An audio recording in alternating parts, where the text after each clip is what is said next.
नमस्कार.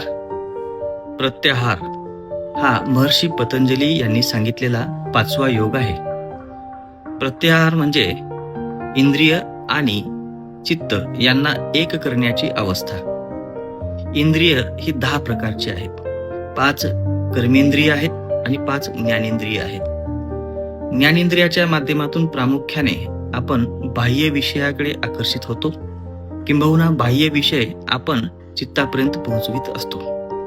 म्हणून या ठिकाणी पतंजली असं म्हणतात की आपण इंद्रियाच्या माध्यमातून जे जे बाह्य विषय आहेत ते मन, बुद्धी यामार्फत चित्तापर्यंत पोहोचवितो आणि परिणामी चित्त विचलित होऊन जातो, अर्थात तो त्याच्या मूळ अवस्थेला पोहोचत नाही.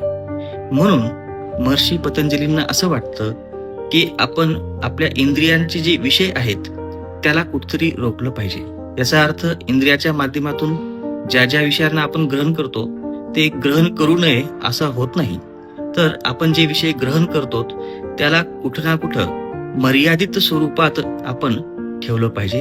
अर्थात त्या विषयांमुळे मन, बुद्धी आणि अर्थातच चित्त प्रभावित होता कामा नये असं या ठिकाणी महर्षी पतंजली यांना आवर्जून सांगावंसं वाटते.